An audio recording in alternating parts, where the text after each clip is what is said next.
வணக்கம், welcome to food tuber. இன்றைக்கி நம்ம வீடியோவில் பார்க்க போகிறது நம்ம தமிழ்நாட்டோட அத்தன்டிக் ஃபுட்டு.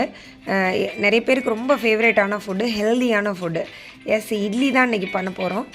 ஸோ இந்த இட்லிக்கு வந்து நம்ம முன்னாள் நாளே மாவு ப்ரிப்பேர் பண்ணி வச்சிடணும். இது எல்லாருக்குமே தெரியும். தெரிஞ்சவங்களுக்கு இந்த வீடியோ வேணாம், பிகினர்ஸ்க்காக தான் நான் இந்த வீடியோ போடுறேன். ஏன்னா நான் ரொம்ப கஷ்டப்பட்டிருக்கேன் இட்லிக்கு மாவு ப்ரிப்பேர் பண்ணுறதுலேருந்து இட்லி மேக் பண்ணுற வரைக்கும். இதான் நான் வந்து அரைச்சி வச்ச மாவு. பாருங்கள், இந்த அளவுக்கு வந்து அந்த ஃபெர்மெண்ட் ஆகி பொங்கி இருக்கணும். இப்படி பொங்கியிருந்தால் மட்டும்தான் இட்லி வந்து ப்ராப்பராக வரும். அந்த உள்ளே பாருங்கள், அந்த நொறையாக இருக்குது இல்லைங்களா, அந்த மாதிரி நொதிச்சிருக்கணும். இன்கேஸ் மாவு வந்து நம்ம போட்ட அளவை விட டபுள் த சைஸ் ஆகிருக்கணும். ஆகலை அப்படின்னாக்கா அந்த மாவு வந்து பொங்கலைன்னு அர்த்தம். பொங்கலைன்னா இட்லி வந்து கல்லாகிடும், உறைஞ்சி போயிடும். ஓகே, இது பண்ணுறதுக்கு நான் வந்து இன்றைக்கி இட்லி பாத்திரம் எடுத்திருக்கேன். என்னோடது வந்து 7 குழி உள்ள இட்லி பாத்திரம். ஏற்கனவே வந்து நான் வந்து அலுமினியத்தில் வச்சுருந்தேன். அது வந்து 5 குழி உள்ளது. அது எனக்கு கரெக்டாக இருக்கும். பட் அலுமினியம் வந்து இங்கே இருக்க தண்ணி ரியாக்ட் ஆகுது. அதனால் வந்து நான் இந்த சில்வர் பாத்திரத்துக்கே மாற்றிட்டேன். இதுக்கு தட்டு, அதுக்கப்புறம் உள்ள மூடி, அதுக்கப்புறம் கீழே வந்து அதோட பாத்திரம். இந்த மூடி வந்து பழைய அலுமினிய பாத்திரத்துக்கு ரொம்ப டைட்டாக இருக்கும், நம்ம எடுக்கும்போது கஷ்டமாக இருக்குது. இது வந்து சும்மா இப்படி ஃபிட் பண்ணி மேலே தூக்குற மாதிரி ஈஸியாக இருக்கும்.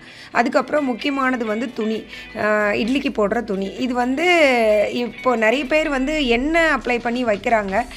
எண்ணெய் கேட்டாக்கா அது வந்து தேவையில்லைன்னு நினைப்பேன். ஏன்னா இந்த இட்லி வந்து ஹெல்த்துக்காக சாப்பிட்றது, உடம்பு சரியில்லைன்னா கொடுக்கக்கூடிய ஃபுட்டு. அதுக்கு ஏன் ஆயில் சேர்க்கணும் அப்படின்ட்டு இந்த மாதிரி ஓட்டை போட்டு தட்டு வாங்கிக்கோங்க. ஃபஸ்ட்டு இதில் வந்து தண்ணி சேர்த்துக்கோங்க. இந்த தண்ணி வந்து ஓரளவுக்கு கொஞ்சம் ஒரு 2 இன்ச்சு இருக்கிற மாதிரி சேர்த்துக்கோங்க. ஏன்னா நிறைய டைம் வந்து நான் தண்ணி அளவாக வச்சுட்டு அது என்ன இருக்குதுன்னா வற்றி போய் கீழே அடிப்பிடிச்சு துணியெல்லாம் கருகி இந்த கட்டத்துக்கெல்லாம் போயிருக்கு. ஸோ ஓரளவுக்கு ஜாஸ்தி வச்சுக்கோங்க, ரொம்ப நிறைய வைக்க வேண்டாம். ஒரு 2 இன்ச் அளவுக்கு பாத்திரத்துலேருந்து வச்சுக்கிட்டிங்கன்னா போதும். இப்போ இட்லி துணிக்கு வந்து நீங்கள் இது வந்து நான் ராம்ராஜோட கர்ச்சீஃப் வாங்கி யூஸ் பண்ணுறேன். நிறைய இந்த துணி கடைகள்லாம் இட்லிக்கு நீங்கள் துணி கேட்டிங்கன்னா அவங்க வெட்டி கொடுப்பாங்க. இதை வந்து தண்ணியில் நனைச்சி என்ன பண்ணுங்கள், அந்த இட்லி குழி இருக்கு இல்லைங்களா, அதில் வந்து நல்லா ஸ்ப்ரெட் பண்ணிக்கோங்க. ஸ்ப்ரெட் பண்ணிவிட்டு இந்த குழி வந்து என்ன பண்ணணும்னு தண்ணி நனைச்சி ஸ்ப்ரெட் பண்ணுங்கள். இல்லாட்டி என்ன ஆகும், அந்த மாவு நீங்கள் இட்லி ஊற்றும் போது ஒட்டிட்டு கொட்டுவீங்க இல்லைங்களா, பாதி இட்லி வந்து உள்ளே ஒட்டிக்கும். இந்த மாதிரி அதை வந்து அந்த துணி வந்து குழியோடு இருக்கிற மாதிரி பண்ணிடுங்க. ஸ்டிஃபாக இருந்துச்சு அப்படின்னாக்கா அந்த குழியில் வந்து இட்லி உட்காராது, ஃப்ளாட்டாகவே இருக்கும். ஸோ இந்த மாதிரி பண்ணிவிட்டு பிறகு மறுபடியும் மூடி போட்டு கொஞ்சம் நேரம் என்ன பண்ணுங்கள், நல்லா சூடு ஆக விடுங்க. ஆவி வெளியே வந்ததுக்கு அப்புறமா என்ன பண்ணுங்கள், நல்லா இப்போ ஆவி வந்துருச்சு. இப்போ வந்து நீங்கள் அந்த பாட்டை வந்து ஓப்பன் பண்ணிவிட்டு இப்போ வந்து நீங்கள் இட்லி ஊற்ற ஆரம்பிக்கலாம். இட்லி ஊற்றும் போது வந்து உங்களோட தேவைக்கு ஏற்ற அளவு சைஸு வந்து ஊற்றுங்க. இப்போ என்னோடது வந்து எங்களுக்கு 5 10 இட்லி இருந்தால் போதும். பெரியவங்க 2 பேர், குழந்த ஒருத்தி. இது 7 இருக்கிறதுனால நான் கொஞ்சம் குட்டி சைஸ் ஊற்றிப்பேன். அப்போ வந்து நமக்கு இட்லியும் மீதம் ஆகாது, நம்ம ஒரு குழி விட்டுட்டு இன்னொரு குழியில் ஊற்றணும் அப்படிங்கிற கட்டமும் இருக்காது. ஸோ இந்த மாதிரி ஊற்றிட்டு கொஞ்சம் சின்னதாகவே ஊற்றுங்க. அப்போ வந்து இட்லி சாப்பிட்றதுக்கும் இன்னும் ரொம்ப பிடிக்கும். தேவைப்பட்டால் உங்களுக்கு நீங்கள் இன்னொரு தட்டு கூட ஊற்றிக்கலாம். ஸோ இந்த மாதிரி இட்லி ஊற்றிட்டு நல்லா மூடிடுங்க.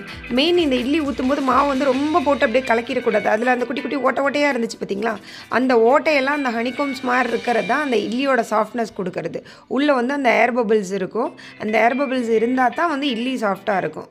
இப்போ வந்து ஒரு பவுலில் வந்து தண்ணி வச்சுக்கோங்க. தண்ணி வச்சுட்டு இப்போ கையை நனைச்சிட்டு இதில் தொட்டு பாருங்கள். எனக்கெல்லாம் ரொம்ப நாள் வரைக்கும் இட்லி பண்ண தெரியாது, ஏன்னா அந்த சூடு ஆவிக்கு பயம்.